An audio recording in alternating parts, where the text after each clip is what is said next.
Hello friends, नमस्कार। और आज मैं छत पर ये वीडियो बना रही हूँ। आप देखिएगा कि हमारे यहाँ का मौसम कितना सुहाना हो रहा है।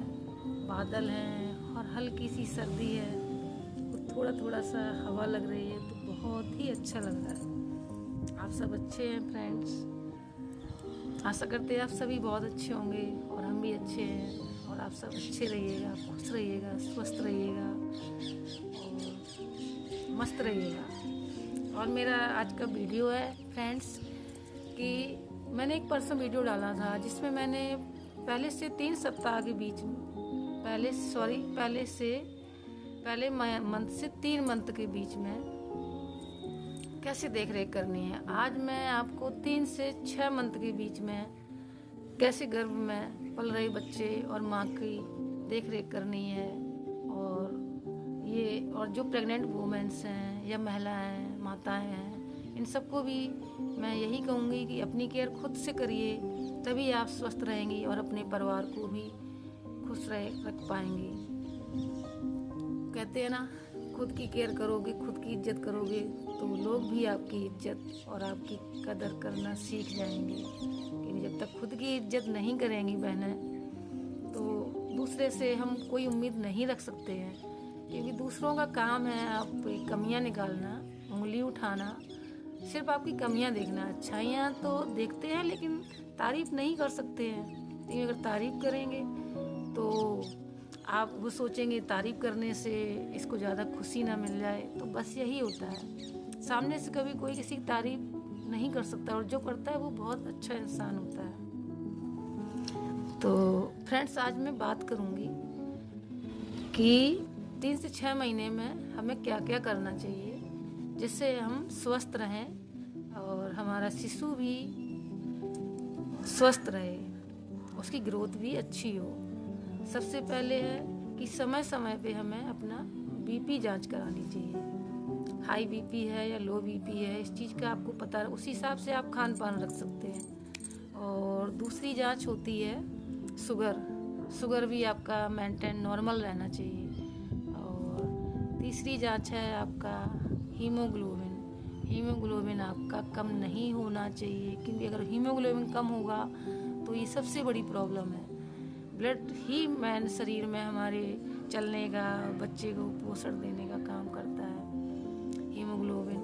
और थायराइड है, HIV है, SBHG होता है, हेपेटाइटिस जिसे बोलते हैं, और पीलिया। ज़्यादातर यही रिस्क होते हैं गर्भावस्था में।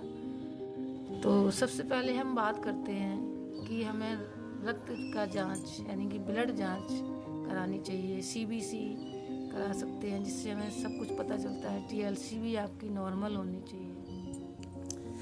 और फ्रेंड्स, एक बीमारी होती है जो हम पेशाब से इसकी जांच की जाती है, जिसको कहते हैं एक्लेम्सिया होती है, प्री एक्लेम्सिया और एक्लेम्सिया। प्री एक्लेम्सिया वही 20 सप्ताह के बीच में आपको प्रॉब्लम इसकी हो सकती है। जिसके लक्षण हैं हम आपको जिसके लक्षण बताएंगे कि जिसमें आपके हाथ पैर चेहरों में सूजन आने लगती है। और इसमें होता क्या है, हाथ पैर चेहरों में सूजन होती है और आंखों से थोड़ा धुंधला दिखने लगता है आपको, और उच्च रक्तचाप यानी कि हाई बीपी की प्रॉब्लम आपको हो जाती है। ये प्री एक्लेम्सिया होती है। और जब ये एक्लेम्सिया होता है तो इसमें आपको दौरे पड़ना, स्ट्रोक होना और झटके लगना, कोमा में चला जाना, ऐसा होता है।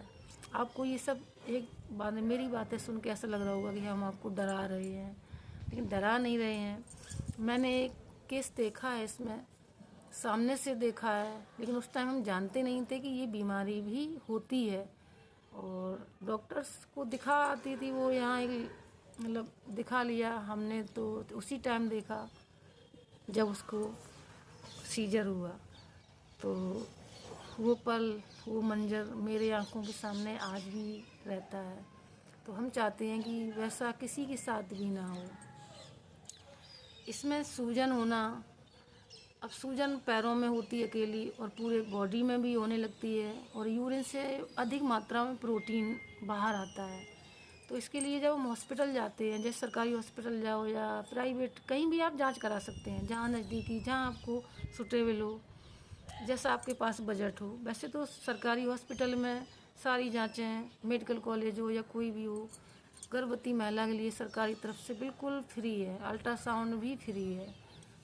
तो एक स्टिक दी जाती है, उसी से आपको यूरिन की जांच, अगर प्रोटीन ज़्यादा मात्रा में निकलता है तो उसके लिए आपको कुछ और चेकअप कराए जाते हैं, और उसका डॉक्टर अपने हिसाब से इलाज करता है, जिससे आप उससे बचे रहेंगे और आपको ज़्यादा खतरे डिलीवरी के टाइम पे नहीं होंगे। एक तो ये हो गया। और एक्लेम्सिया बहनों बहुत ही गंभीर बीमारी है, हर किसी को तो नहीं होती है, लेकिन पता नहीं कब किसको हो जाए। कोई बीमारी, कोई परेशानी कभी पूछ कर नहीं आती है, और वो आती है अचानक से होता है, तो उस टाइम हम लोग इतना नर्वस फील करते हैं, कुछ समझ में नहीं आता है कि हमें करना क्या है इस टाइम। और बस यही लगता है कि मेरा पेशेंट ठीक हो जाए कैसे भी हो। कभी कभी ऐसा होता है कि बीमारी इतनी हाई लेवल पे हो जाती है कि हम पैसा भी रख लें, किसी अच्छी जगह पर भी पहुंच जाएं, फिर भी हम अपने पेशेंट को बचा नहीं सकते हैं। तो इसलिए आपको पहले से ही अगर हम केयर करेंगे, हर चेकअप समय समय पे कराते रहेंगे, तो इन चीज़ों की हमें कोई प्रॉब्लम्स नहीं होगी। और फिर ऊपर वाले की मर्ज़ी होती है कि हमारी लाइफ में क्या होना है। डॉक्टर्स है और अपनी फैमिली होती है, अपना पूरी कोशिश करता है कि हमारा पेशेंट है, हमारी गर्भवती बहू बेटी जो भी है वो स्वस्थ रहे। तो अच्छा खान पान भी रखना चाहिए, पानी भी अधिक मात्रा में पीना चाहिए, और आपको 6वें महीने में एक अल्ट्रासाउंड भी कराना चाहिए। इससे हमें पता चलता है कि हमारा बच्चा ग्रोथ कर रहा है या प्लेसेंटा आगे है।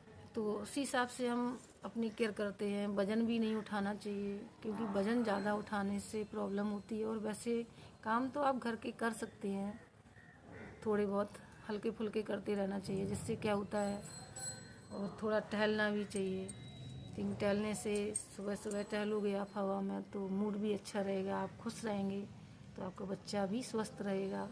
और जो आयरन कैल्शियम होता है वो तो आपको कंटिन्यू रखना ही है। एक आयरन 2 कैल्शियम गोली आपको डेली लेनी है। विटामिन बी भी लेना होता है। ये सारी दवाएं आपको फ्री में मिलती हैं हॉस्पिटल से। डॉक्टर्स होते हैं हमारे, वो आपको इसकी एडवाइस करते हैं और देते भी हैं। और पेट जांच भी करानी चाहिए। और यही सब है जिससे हम 6वें महीने तक अपनी गर्भवती बहू बेटी जो भी होती है उसको हम 6वें महीने से, और 6वें महीने तक काफ़ी बच्चे का वज़न भी ठीक ठाक हो जाता है, जिससे पता भी चलने लगता है कि हाँ हमारा बच्चा स्वस्थ है, और हरकत भी करने लगता है। मतलब 4 महीने से बच्चे में थोड़ा बहुत हरकत आती है, लेकिन 6वें महीने तक अच्छे से घूमने फिरने लगता है। और आपको बस यही ध्यान रखना है अपना खान पान का, और अपने चेकअप, रूटीन चेकअप बराबर कराने चाहिए।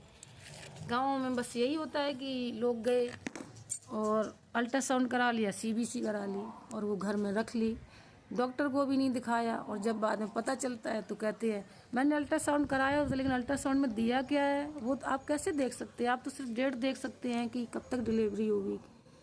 तो इसलिए अल्ट्रासाउंड है और जो जांचें हैं वो हमेशा डॉक्टर को दिखाएं और उनसे ही परामर्श लें। तो बस यही सब कुछ है आज की जानकारी में, सिर्फ आपके लिए इतना ही।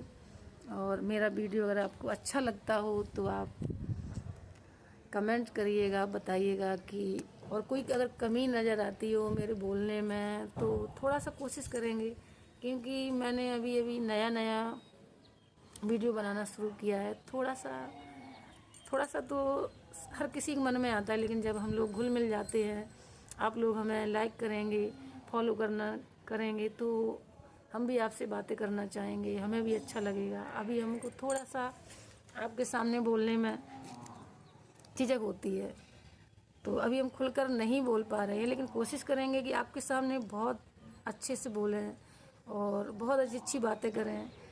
और रही बात लाइफ की, हेल्थ के बारे में, तो ये सब है। लाइफ तो हर किसी की एक जैसी नहीं होती है फ्रेंड्स, लेकिन खुशियाँ ढूंढनी पड़ती हैं। हर किसी की लाइफ में कुछ ना कुछ प्रॉब्लम्स होती ही होती हैं, लेकिन हम प्रॉब्लम्स अगर लेके बैठेंगे तो हम कभी खुश नहीं रह पाएंगे। और कभी भी भगवान को नहीं कहना चाहिए कि हमारी लाइफ ऐसी है, हमें भगवान ने ये नहीं दिया, हमें भगवान ने वो नहीं दिया। भगवान हर किसी को सब कुछ उसी के हिसाब से देता है कि ये मैनेज कर लेगा।